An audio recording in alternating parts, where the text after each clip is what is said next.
Welcome to The Loop at the Mammoth Film Festival, brought to you by Rack the Planet, Random Acts of Kindness, and Moo Boots. I'm Brett. We're sitting down with the guys from BOSCH ROCKIT. Tyler, let's just talk about the process of making this film. I mean, tons of challenges, obviously, but then also the authenticity and everything that you were able to bring to it, even through those challenges. Pretty awesome, man. Yeah, it was good. Really good. It was really challenging, to be honest, because, you know, we were actually about to head into pre-production when the pandemic hit, and so we had to stall it probably about four or 5 months, and it was super challenging because then when we put, you know, no one really knew anything about what was this virus that was spreading. Then when we went into pre-production, Australia kind of, we shut all our borders, and I was bringing like a lot of our crew up from Queensland, which is like a 40-minute drive to Byron. And with a couple weeks left, they closed the borders and we lost all our crew. I lost pretty much nearly all of my actors, not like Luke and the lead actors. And so we just started like casting people off the street. We had to find other crews. We lost like all our trucks, all our caterers. It was like everything that tried to derail our project did, but we all as a team, we reached so deep, and I saw all the crew that they all wanted to work, because no one had worked for like 4 or 5 months, even longer, and no one supported us. We couldn't get insurance or completion bonds, and it was a risk. But the project was so special to everyone involved, and it really shows like, when you have it's a collaborative effort, but when you have everyone believing in a project, you make it happen. You get through any blockage, right? Yeah. There's always a way through.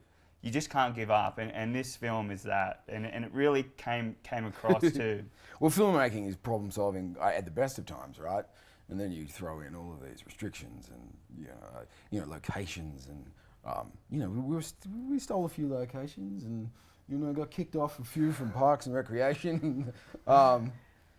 But I think you're united against this common enemy, right? And so it was a really cool set. It was a really great family vibe, and like everyone was super chill but working hard, and just dealing with all this. It's I still can't get used to the flipping masks, and because there's 1,000 people on set. You got to learn everyone's names, and now you can't even see their faces. I'm like, ah. Yeah, and then you got like these who are you? Oh yes, you're the DP. Awesome. Yeah, you got, because like we had to create a shooting model that worked through COVID, because we weren't allowed to shoot how we used to shoot.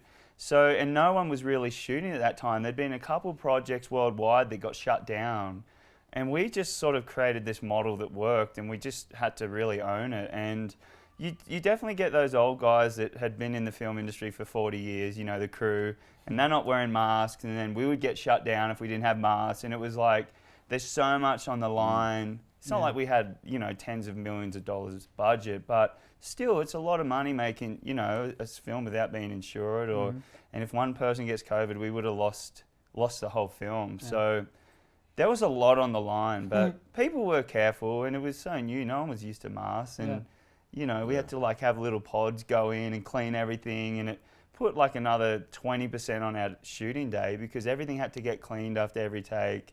Yeah. There was like, it cost us probably 15 to 20% extra on our budget. So like a big part of our budget had to go back into the COVID safety, having 2 COVID nurses. Which is a lot for an independent film. Yeah, for a tiny budget.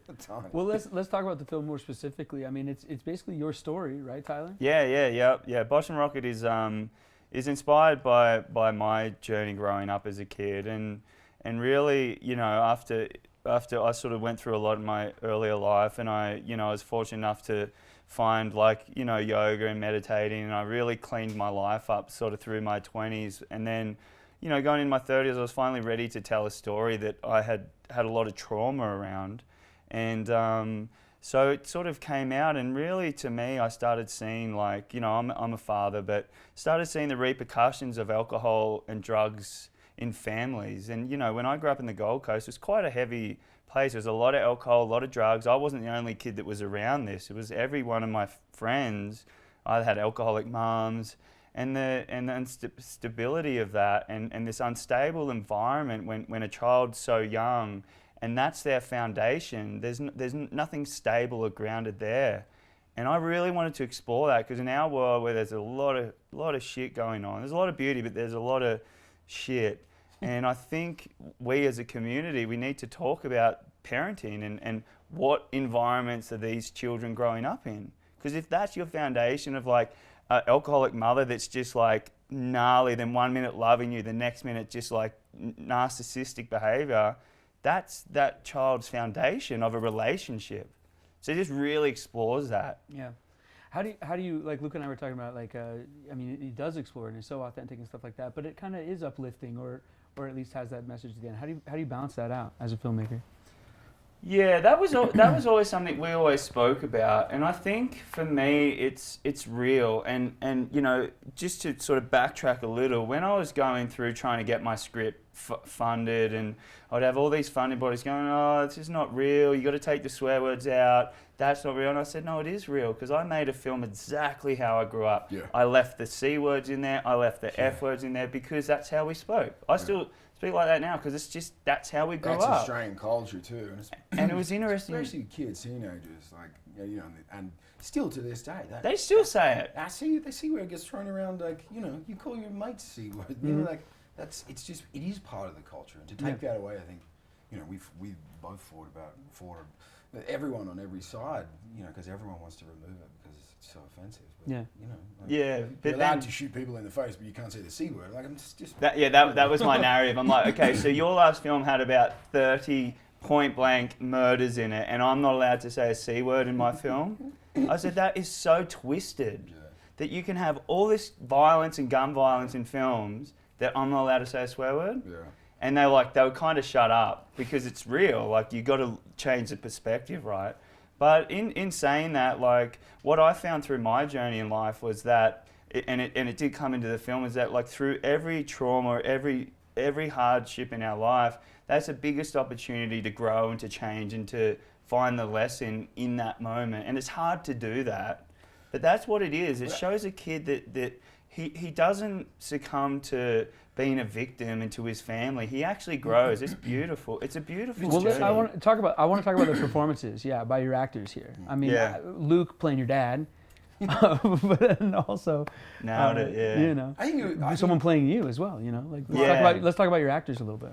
Yeah, well, for me in particular, I studied acting since I was a kid, and 12 years longer, and I'm definitely an actor's director because I just love acting, and I spent thousands of hours in acting classes, acting school. So I understood how to access actors, because every single actor is different. They all have their own processes. Luke had his own process. We worked with Rasmus King, who plays Rocket, just kills Rocket.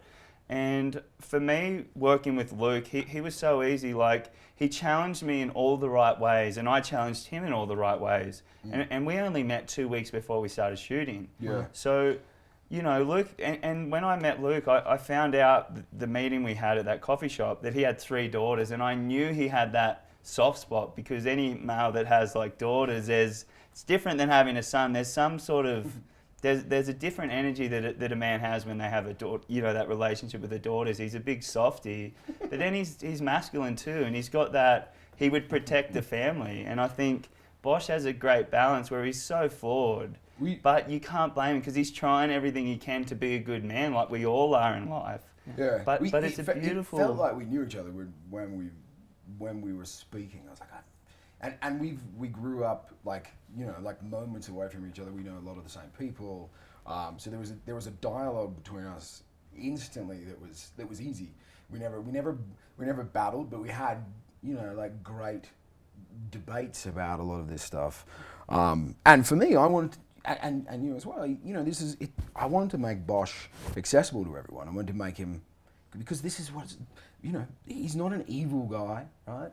But he's not doing things quite right, but he's doing the best that he can, right? And this is real. My father was a great human, but could be absent a lot of the time. Yeah. So this is, who doesn't have flaws? Exactly. Yeah, Exactly. Yeah. Right. Let's talk about premiering or screening the at the festival here at Mammoth. Like, let's talk about this festival and why this festival is important and stuff for you guys. Yeah, I think For us, it's such a beautiful little town, and Tanner's just amazing, and we love like cute little intimate festivals. Not little, I mean it's not like as big as Toronto, but it's such a nice intimate place, and to be able to share a film that I spent 5 years making. You know, Luke's been on the better part of a year and a half, like in it with me, especially on the other side of it. Like to be able to be in an intimate place like this and have everyone like really great vibes. I think, you know, independent films have just been nailed, and it's been crashing for a long time because you can't really show them anywhere. Yeah. And I think, thank God for film festivals like Mammoth Film Festival, because you give filmmakers like me and like Luke a platform to share our work. Yep. You know, and it's great really to have hard. the support. Yeah, it's hard because the big festivals are only just getting studio indies, which are like all famous people, and then, you know, it's still sort of under the studio banner or one of their sub sort of companies. Or already pre-sold. We made like this that. film. I went and raised the money outside of the film industry. I made it outside the film industry. True independent, you know, spirit of making a film. I said, F you, I'm doing it. And people said, don't do it. And I said, like, all the film industry in Australia, the funding bodies try to shut us down. You're not allowed to shoot through COVID. They didn't help us in any grants. They blocked us. And I just said, you know, I was like, if I'm allowed to swear, I said, fuck you, I'm doing it. Because we did it. Like, you can't stop us. Yeah. Especially our generation. Yeah. We're rule breakers. We're like, you know, why not? So You hear that? You sees? Yeah. Yeah. you sees?